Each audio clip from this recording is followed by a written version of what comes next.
네. 이번 시간에는 이제 114페이지 지난 시간에 이어서 지난 시간에 이제 금융소득까지 정리했고요. 이번에는 사업소득 정리를 한번 해보겠습니다. 자, 사업소득이라는 종합과세가 있는데 이 세목이 무슨 소득인가를 보겠습니다. 사업소득이라는 것은 개인이 계속적으로 행하는 사업에서 생기는 소득을 말합니다. 예. 사업소득이라는 것은 개인이 계속적으로 행하는 사업에서 생기는 소득이다. 그리고 그러면 사업이라는 건 뭐냐? 영리를 목적으로 독립적인 지위에서 계속 반복적으로 행하는 사회적 활동을 의미하는 것입니다. 예. 그래서 영리 목적이니까 돈 벌려고 하는 거죠. 영리 목적으로 독립적인 지위에서 계속 반복적으로 행하는 사회적 활동, 이것을 우리가 사업이라고 그러죠. 그러면 거기에서 발생한 소득이 바로 사업소득입니다. 네, 사업소득. 자, 그러면 사업소득의 범위와 비과세 사업소득을 한번 알아보는데요. 사업소득의 범위는 사업의 종류가 워낙에 많다 보니까 한 20여 가지로 굉장히 많이 열거를 해놨습니다. 자, 1번은 농업입니다. 농업. 네, 그리고 임업, 어업. 네, 이 농업, 임업, 어업을 사업으로 하는 경우에 거기에서 발생한 소득은 사업소득입니다. 그 다음에 광업을 사업으로 하면 광업에서 발생한 것도 사업소득이고요. 또 제조업을 하는 개인사업자는 제조업에서 발생한 소득. 전기나 가스, 증기 관련된 사업을 한다면 거기에서 발생한 소득도 사업소득. 수도나 하수, 폐기물 처리, 원료 재생업을 하는 사업도 사업소득에 해당이 되고요. 건설을 하는 사업자들은 건설업 사업소득이 되겠고, 도매나 소매업을 하는 개인사업자 사업소득이고, 운수업이나 창고업을 하는 개인사업자도 있죠. 숙박업이나 음식점 하는 개인사업자들도 있죠. 정보통신업을 하는 개인사업자도 있어요.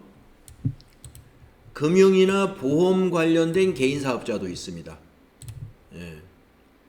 은행 말고 금융사업을 하는 개인사업자 있어요. 제가 아는 사람도 오랜만에 만난 친구인데 무슨 사업 하고 있니? 금융사업을 한다고 그래요. 금융사업? 금융사업은 사채로 이렇게 하는 사업인가 했더니 개인인데 사채긴 사채입니다. 그러나 적법한 거예요.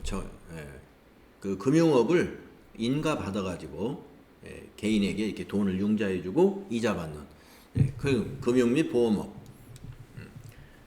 우리가 보통 은행이나 하는 것은 법인이죠. 법인이니까 여기에 해당되는 것이 아니고 개인이 금융이나 보험업을 한다 그러면 여기에 해당이 된다. 그 다음에 부동산업에서 발생하는 소득인데요. 여기 다만이라고 나오는 내용 한번 읽어보겠습니다.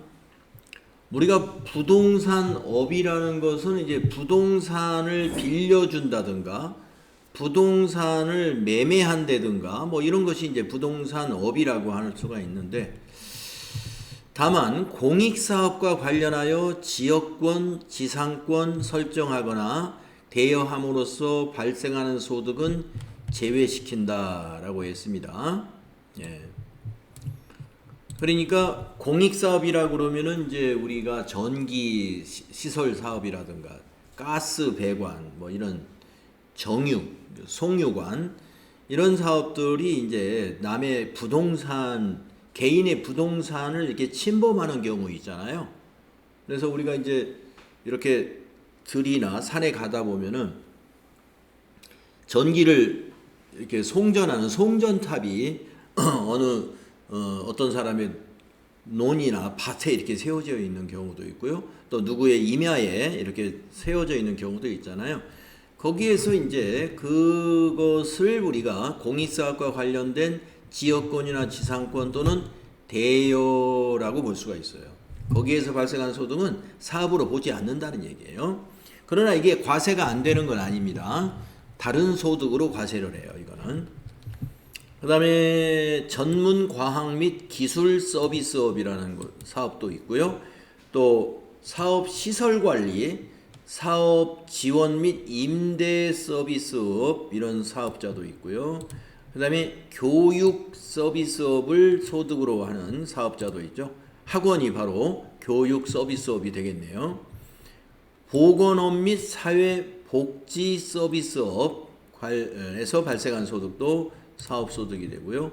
예술, 스포츠 및 여가 관련 서비스업도 있고요. 협회 및 단체 수리 및 기타 개인 서비스업. 그 다음에 가군의 고용활동에서 발생하는 소득. 또 복식부기 의무자가 차량이나 운반구 등 유형 고정자산을 양도함으로써 발생하는 소득. 그래서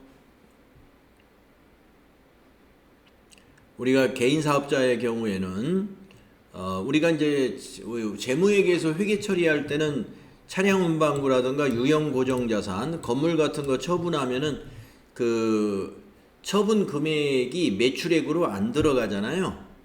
예. 우리가 재무회계에서는 그건 매출액이 아니에요.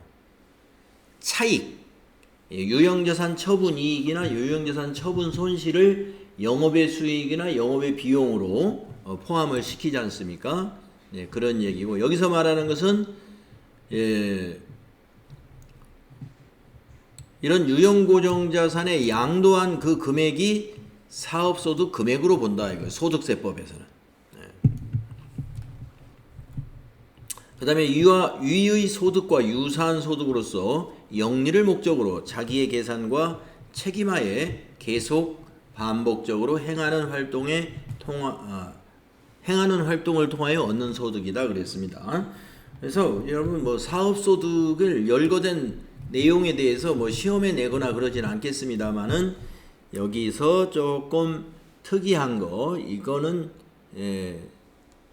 챙겨 두셔가지고 부동산업 중에서 공익사업과 관련해서 지역권이나 부동산의 지역권, 지상권 또는 대여함으로써 발생한 소득은 사업소득으로 보지 않고 나중에 저 뒤에 가서 보시면 이게 기타 소득에 나와요. 기타 소득으로 구분한다는 것을 알아두는 것 정도면 되겠습니다. 자, 그 다음 페이지에 이제 비과세 사업소득이 있습니다. 비과세 사업소득 한 두세 개 정도, 여기 1, 2, 3 정도만 알아주면 될 것 같아요.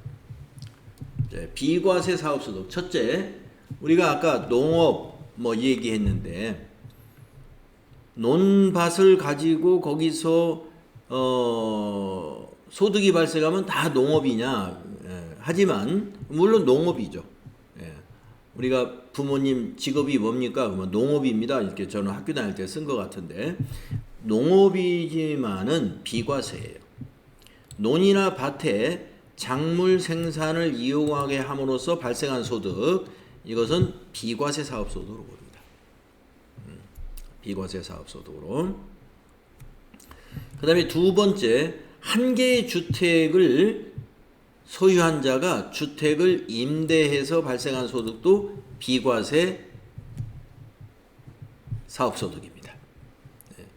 그래서 여기에 이제 기준시가로는 12억 원을 초과하는 주택은 여기서 제외, 12억 원까지는 비과세 임대소득이 되는 거예요.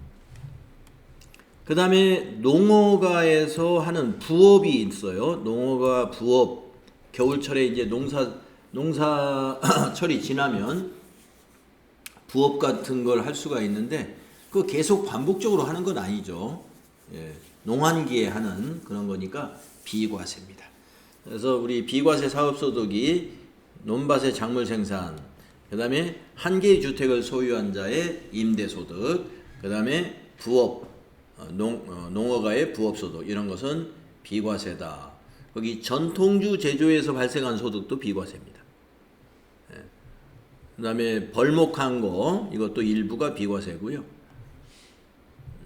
비과세 사업소득 이 정도 정리하면 되겠고요. 그러면 사업소득 금액을 계산하는데 사업소득 금액은 어떻게 계산하느냐? 우리가 아까 앞에서 지난 시간에 금융소득 금액은 총수익 금액하고 같았죠. 하지만 사업소득 금액은 총수익 금액에서 필요 경비를 빼줍니다. 자, 사업자니까 필요 경비가 있잖아요. 종업원에게 급여를 주면 급여도 있고, 또 복리후생비로 지출한 것도 있고, 여러 가지 회사 사업을 운영하는 데 들어가는 여비교통비, 통신비, 수도광열비, 전력비, 세금과 공과금 등등 여러분 기억날 거예요. 우리가 사업소득의 필요경비는 우리가 재무회계 공부를 했기 때문에 무엇을 의미하는지 아실 거예요. 그래서 결국에 이 사업소득 금액은 무엇과 유사한 금액이냐면 우리 재무회계에서는 이걸 당기순이익이라고 하는데 당기순이익과 유사하다. 똑같지는 않습니다. 왜 똑같지가 않냐면은 아까도 잠깐 여기서 말씀드렸습니다만은 우리가 지금 만약에 유형자산을 매각을 했어요. 그럼 우리가 사용하던 자동차를 600만 원에 처분을 했으면 그 600만 원이 매출액에 안 들어간단 말이에요. 우리 재무회계 할 때는. 그건 왜냐면 우리가 재고자산을 판매한 게 아니니까. 다만 유형자산을 정리하면서 장부금액보다 더 받은 게 있으면 그 차액만 영업의 수익으로 인식을 했죠. 그러나 소득세법에서는 이 개인사업자의 이러한 복식부기 의무자 중에서 개인사업자의 복식부기 의무자가 만약에 유형자산을 양도했다. 그러면 그 양도함으로써 발생한 소득은 우리가 소득 금액에 넣는다 이거예요. 토지와 건물의 양도에 따른 것은 제외하고 토지 건물은 빼고요. 토지 건물 말고 차량 운반구, 비품 이런 것 등을 말합니다. 그래서 소득 이 사업소득 금액이 당기순이익과 똑같진 않아요. 소득세법과 재무회계의 처리, 회계 처리 기준이 서로 다르기 때문에 그렇습니다. 유사한 것이다. 자, 사업소득의 과세 방법을 보면요. 사업소득에도 원천징수가 되는 경우 있습니다. 원천징수가 적용되는 사업소득이 어떤 것이 있는가 보면은요. 의료보건용역업에서 해당될 수가 있고요. 부가가치세 면세 대상 인적용역 사업을 하는 경우에도 해당될 수가 있습니다. 그 외에도 외국인 직업운동가의 사업, 봉사료 수익 금액이 있는 사업자, 또 농축수산물 판매업자 및 노점 상인의 소득에 대해서 납세조합을 조직해가지고 그 세금을 내는 경우에 원천징수 소득이 있습니다. 자, 우선 요 위에 있는 두 가지만 여러분 소개해드리면은 이렇습니다. 의료보건용역이다 그러면 개인 병원을 운영하는 사업자. 그러면 개인 병원을 운영하는 사업자의 소득은 병원에 환자가 와서 치료비를 우리가 치료 끝나고 나서 병원에 치료비를 내잖아요. 그거는 원천징수를 하는 게 아니죠. 그거는 나중에 소득금액을 신고해가지고 사업자가 확정신고 때 하는 거예요. 그러면 원천징수하는 경우가 어떤 경우가 있을까요? 의료보건용역을 자기 사업장 내에서, 즉 병원 내에서 발생한 소득이 아니라 외부에 나가서 발생할 수도 있습니다. 예를 들면은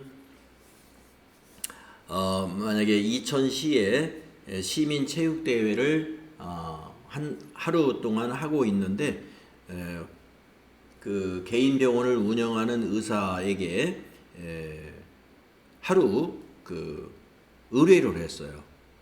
체육대회 같은 거 하면은 부상자도 발생할 수가 있고 하니까 간호하고 이런 치료 이런 것을 의뢰를 합니다. 그러면 이제 병원에서 출장을 나가가지고 하루 일을 해야 하잖아요. 그리고 이제 계약에 의해서 수익 금액이 발생하잖아요.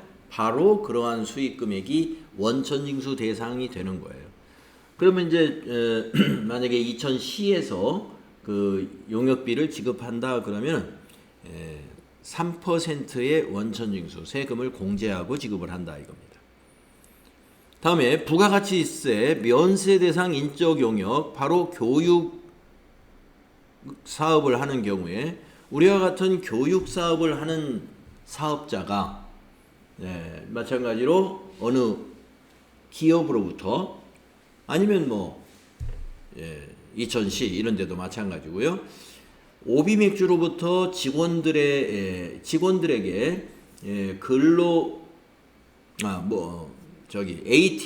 AT 자격시험 교육을 의뢰해 왔어요. 그래서 저희가 강의를 해주고 강의료를 받는다 이거죠. 그러면 우리 사업장 내에서 받는 것이 아니라 이제 나가서 기업으로부터 받는 거잖아요. 그러면 기업이 교육비를 지불할 때 3% 원천징수를 하고 지급을 한다 이런 얘기입니다. 이런 것 등이 우리가 원천징수가 되는 사업소득에 해당이 되는 거예요. 사업소득은 원천징수를 했다 하더라도 나중에 종합소득세 신고에 포함해 가지고 신고를 해야 됩니다. 자, 그 다음에 종합과세, 사업소득의 종합과세 한번 읽어볼게요. 소규모 주택임대소득은 분리과세하는 사업소득이에요. 그러니까 소규모 주택임대사업자만 분리과세 사업소득에 해당이 되고요. 그 외에 나머지 사업은 모두 원천징수를 하더라도 종합과세 되는 사업입니다. 그래서 사업소득은 소규모 주택임대사업자만 제외하고 모두가 다 종합과세 대상이 된다. 네, 사업소득에 대해서는 이 정도 여러분이 정리해 놓으시면 돼요. 실제 소득세 시험 문제에서는 사업소득에 관해서는 별로 시험을 내지 않아요. 자, 다음은 근로소득을 알아보겠습니다. 자, 우리가 이제 종합과세 중에서 이자, 배당, 사업 세 가지 정리했고요. 이제 나머지 세 개가 뭐예요? 근, 연, 기. 근로소득, 연금소득, 기타소득. 요 세 가지 남았는데요. 자, 먼저 근로소득 이제 보겠습니다. 자, 근로소득은 고용계약이나 이와 유사한 계약에 의하여 비독립적으로 근로용역을 제공하고 받는 급여를 말합니다.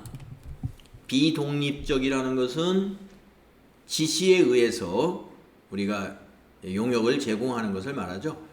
근로자를 의미하는 거예요. 독립적으로 용역을 제공한다 그러면 용역을 제공하는 사업자가 되는 것이고요. 비독립적으로 용역을 제공하고 급여를 받았다 그러면 근로소득이다.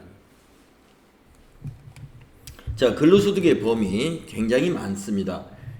우리가 근로를 제공하고 회사로부터 받는 게 상당히 여러 가지가 있어요. 한번 볼까요? 근로소득의 범위 1번 보시면 기밀비, 교재비 이와 유사한 명목으로 받는 수당은 아니죠. 기밀비, 교재비. 이 기밀비, 교재비의 특징은 업무 관련성을 알 수가 없어요.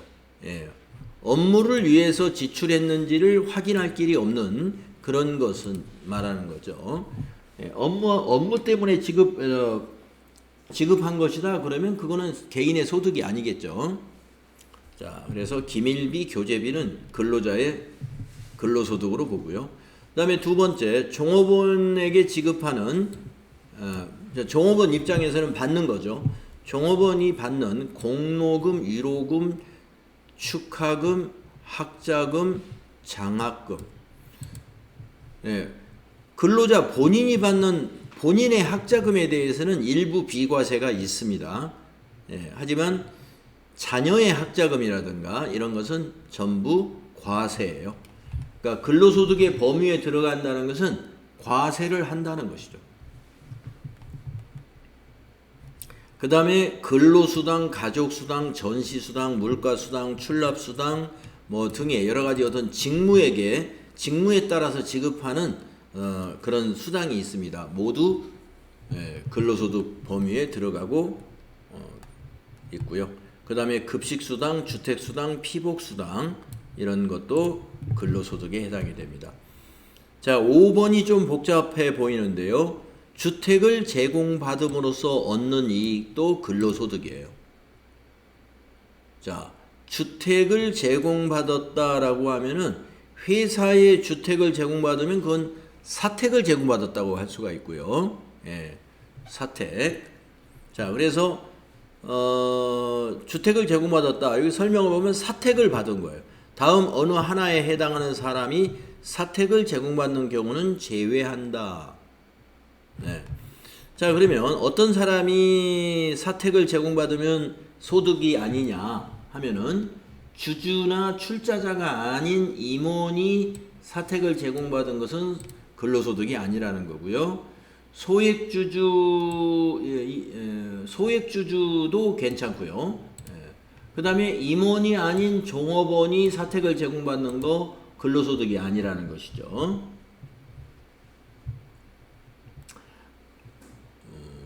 그 다음에 국가나 지방자치단체로부터 근로소득을 지급받는 사람이 사택을 제공받는 경우도 근로소득이 아니다라는 얘기입니다. 여기 제외한다 그랬으니까 국가나 지방자치단체로부터 근로소득을 지급받는 사람, 공무원을 이렇게 표현한 거죠. 공무원을. 자, 그러니까 사택을 제공받는 것은 우리 기업으로 말하면 주주나 출자자가 아닌 사람이 사택을 제공받는 것은 근로소득은 아닙니다. 네. 다음에 6번. 종업원이 주택의 구입이나 임차에 소요되는 자금, 그러니까 주택 구입 자금이라고 볼 수 있고, 또 임차니까 전세 자금이라고 볼 수 있겠죠. 그러니까 종업원이 주택을 구입할 때 또는 전세를 얻을 때 소요되는 자금을 기업이 저리로 또는 무상으로 대여받음으로써 얻은 이익은 근로소득에 해당이 된다. 근데 괄호 속에 이것도 제외시켜주는 사람들이 있습니다. 중소기업의 종업원. 중소기업의 종업원은 우리가 대기업에 비하여 아마 복리후생이 대기업에 비해서는 좀 낮기 때문에 이렇게 근로소득세법상의 혜택을 주는 것 같아요. 그래서 중소기업이면은 그 전세자금 절이나 여기서 무상으로 대여한다는 것은 이자를 안 받는다는 뜻이에요. 대여니까 원금은 받는 겁니다. 그래서 무이자로 돈 빌려주는 거, 주택자금으로 또는 전세자금으로 대기업의 종업원들에게는 과세돼요. 근로소득의 범위에 들어갑니다. 중소기업 종업원에게는 제외됩니다. 소득으로 보지 않고요. 그 다음에 기술수당, 보건수당, 연구수당 이런 것들 근로소득에 들어가고요. 시간외 근무수당, 통근수당, 개인수당, 특별공로금 이런 것도 근로소득에 해당이 되고요. 자, 여비 명목으로 주는 거라고 하는데 그것이 연액이나 월액으로 받으면 근로소득이에요.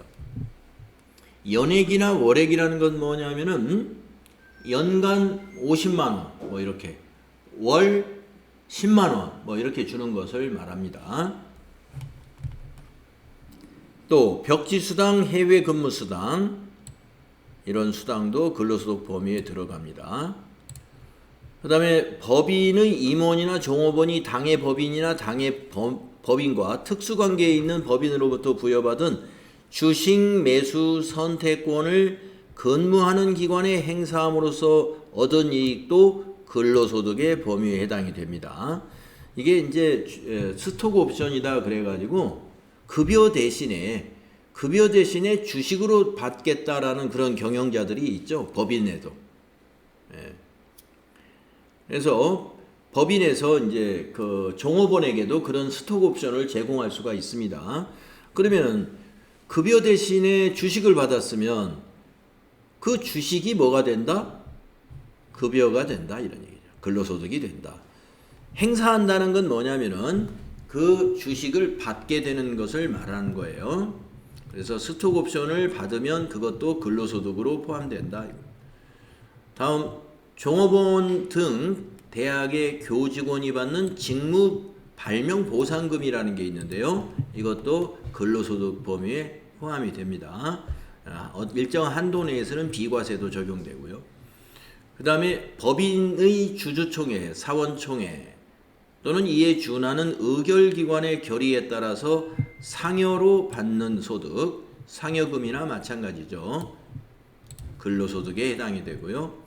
법인세법에 따라 상여로 처분된 금액, 우리가 앞에서 그 배당소득에서 법인세법에 따라 배당으로 처분된 금액도 있었죠. 상여로 처분된 금액이면 근로소득에 해당이 됩니다.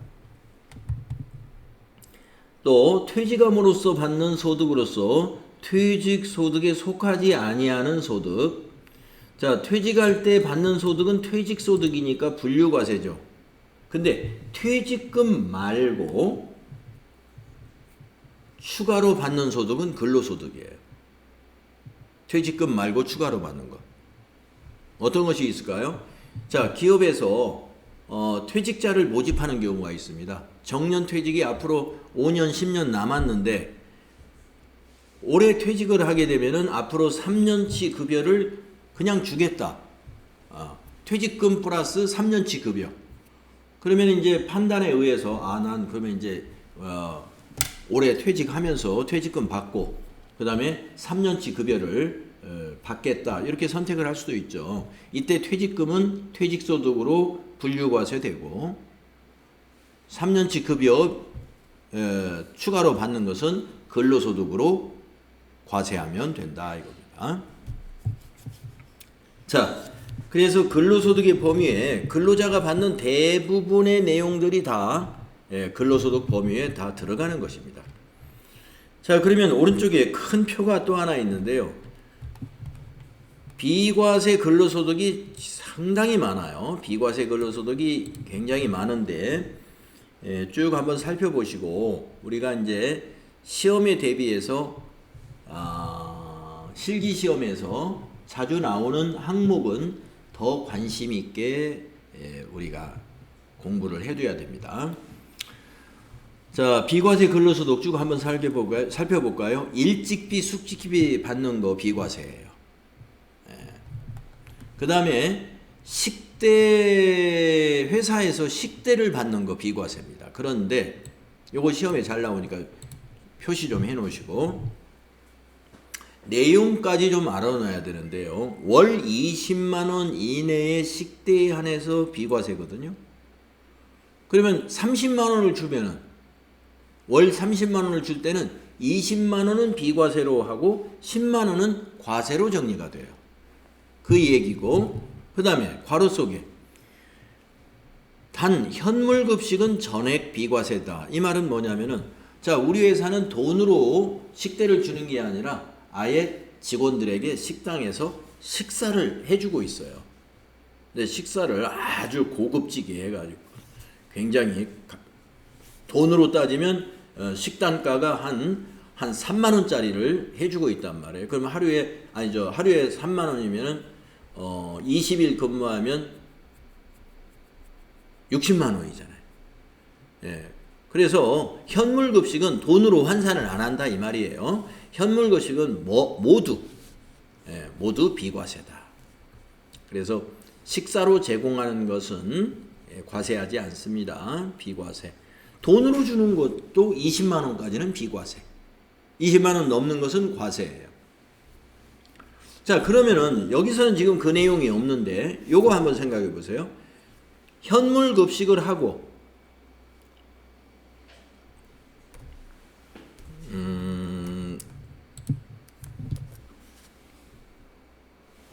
메모장에다 좀 쓸까요?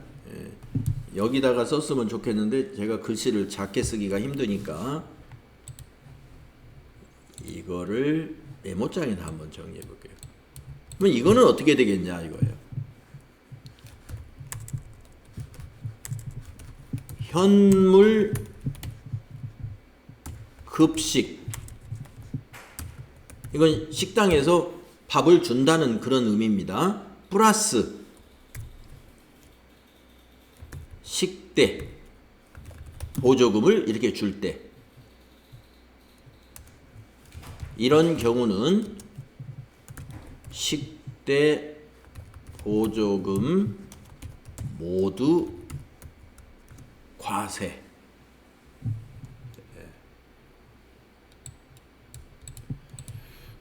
요것이 추가로 여러분 알고 계시면 되겠네요. 자, 월 20만 원이 이게 식대 보조금 얘기하는 거예요. 월 20만 원 이내가 비과세라고 그랬죠. 식대가. 그리고 괄호 속에 보면은 현물 급식은 전부 비과세입니다. 식사를 제공하는 것은 전부 비과세예요. 자, 그런데 자, 현물 제공하고 플러스 식대 보조금도 주는 회사가 만약에 있다면 식대 보조금에 대해서 모두 과세다. 20만 원을 준다 하더라도 20만 원이 과세가 된다. 이런 말씀이에요. 네. 이제 이거 식대 다 정리가 자세히 됐습니다. 자, 그 다음에 이제 4대 보험 회사 부담금이라는 걸 회사가 종업원에게 지원해 주잖아요. 네, 전부 비과세예요.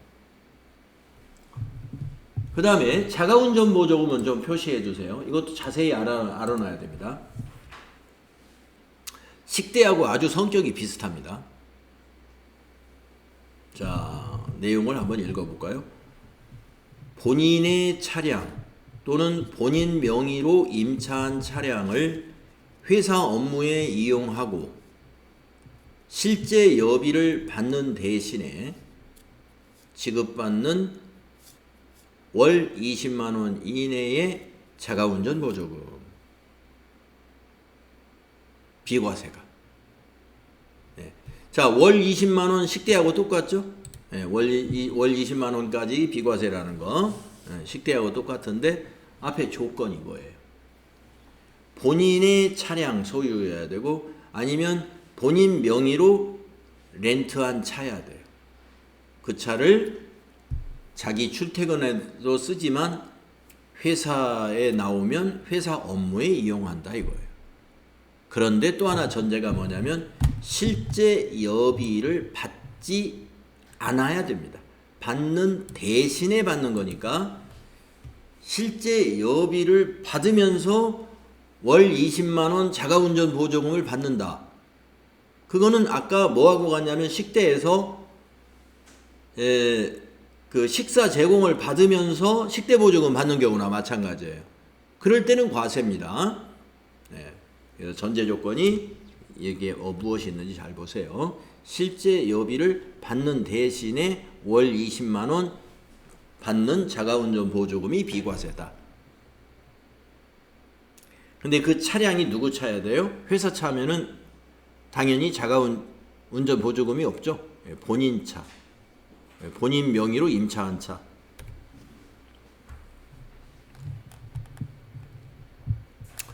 그래서 자기 차 소유한 종업원에게 주는 거예요. 자기 차 소유한 종업원에게. 네, 그 다음에 회사가 여비를 지급하는 거 당연히 비과세입니다. 여비라는 것은 뭐예요? 출장 갈 때 여비 주는 거예요.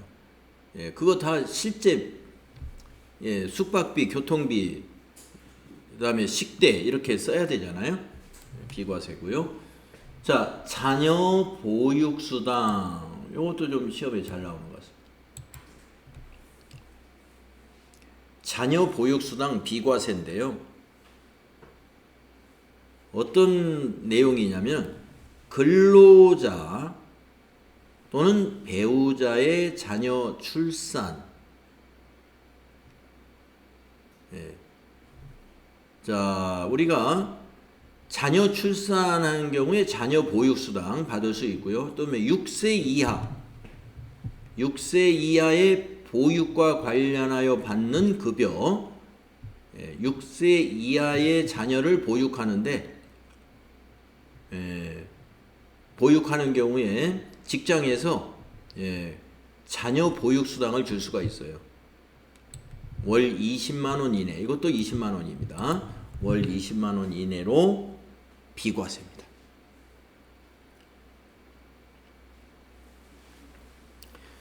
이거 기억하시고요.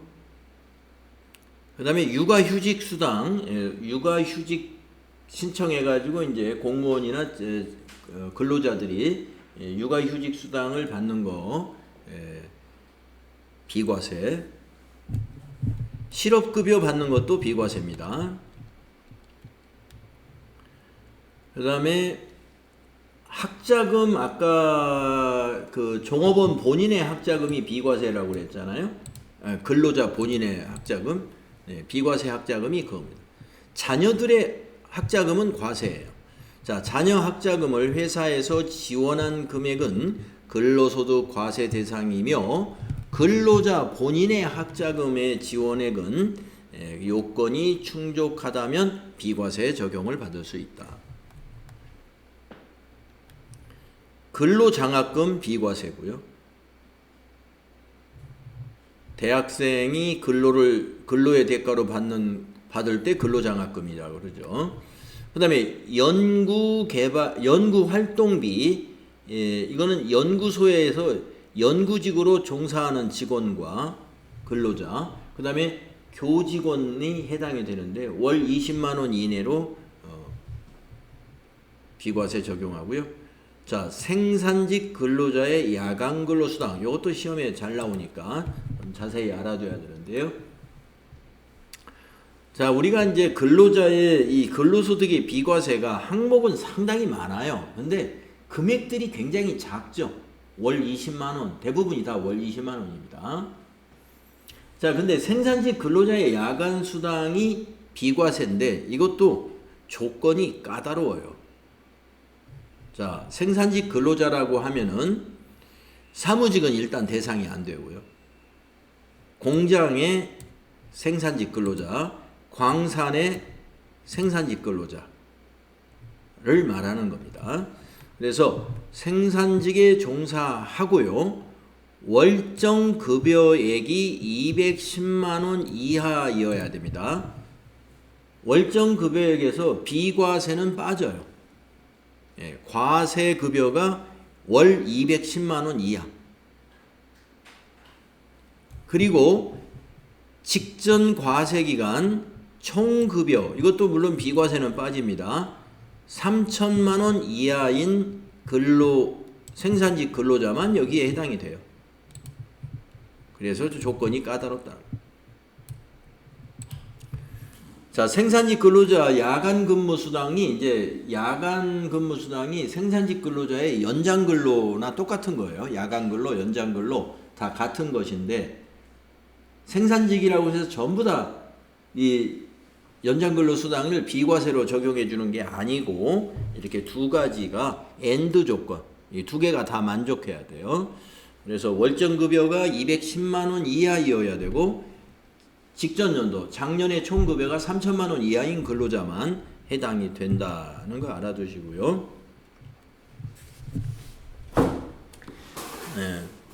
비과세 제외한 과세 근로소득만 따지는 겁니다. 그 다음에 직무발명보상금, 직무발명보상금이 700만 원까지 비과세 적용해 줍니다. 직무발명보상금 근로소득에 해당이 되고요. 700만 원까지 비과세. 국외근로소득이 비과세 적용돼요. 이것도 한도가 있는데요. 일반 사무직은 월 100만 원까지 비과세, 월급의 100만 원까지. 이 사무직이 아닌 그 건설 현장, 또 외항 선박 선원들의 경우는 월 500만 원까지 비과세를 적용해 줍니다. 사무직은 굉장히 차별을 받죠. 100만 원까지만 비과세. 현장에 있는 사람들은 500만 원까지 비과세. 그 다음에 처우 개선비를 받는 사람들, 그런 일부 직종이 있어요. 보육교사, 유치원, 비과세 적용받고요. 취재수당, 방송사의 기자분들 월 20만 원까지 비과세. 벽지수당, 벽지, 아주 저기 뭐 전라남도 무슨 섬 같은 데를 우리가 벽지라고 그러잖아요. 그래서 벽지 수당을 받는 그 공무원들 있습니다. 벽지 수당 받는 공무원들 월 20만 원까지 비과세. 이주 수당, 이것도 보통 공무원들이 많이 해당이 되는데요. 우리가 국가균형발전특별법인가요? 그 법률에 의해서 서울에 있는 기관들이 지방으로 많이 옮겼죠. 그러면서 수도권 외의 지역으로 공무원들이 근무지를 옮김으로써 이제 이주수당이라는 걸 지급하게 됐어요. 월 20만 원까지 비과세. 주택구입 임차 지원비, 아까 주택 구입을 하는 자금이라든가 전세 자금을 무상으로 지원했거나 저리로 지원했을 때 대기업은 과세지만 중소기업 종업원은 비과세 적용한다고 그랬죠? 그거 얘기한 거고요. 사택 사용 이익 아까 나왔었죠? 주주의 경우에는 과세지만 주주가 아닌 임원이나 출자자가 아닌 임원 또는 소액주주 아니면 종업원인 경우에는 우리가 사택을 제공받은 이익은 비과세라고 그랬죠. 네. 그래서 열거든 내용이 굉장히 많은데 아마 제가 여러분에게 한 4개 정도, 요거는 우리가 이제 실무 시험 문제에서 자주 만나게 되니까요. 이 4가지는 앞으로 실습 많이 해보게 될 거예요. 식대, 자가운전보조금, 자녀보육수당, 생산직 근로자의 야간 근무수당은 우리가 앞으로 많이 취급을 해볼 겁니다. 실무로 연결되는 비과세 항목입니다. 자, 이렇게 해서 근로소득의 비과세까지 정리를 해봤고요. 좀 쉬었다가 다음 시간에 우리가 그 근로소득의 그 과세 방법을 설명을 해드리도록 하겠습니다. 118페이지부터는 다음 시간에 설명을 이어서 할게요.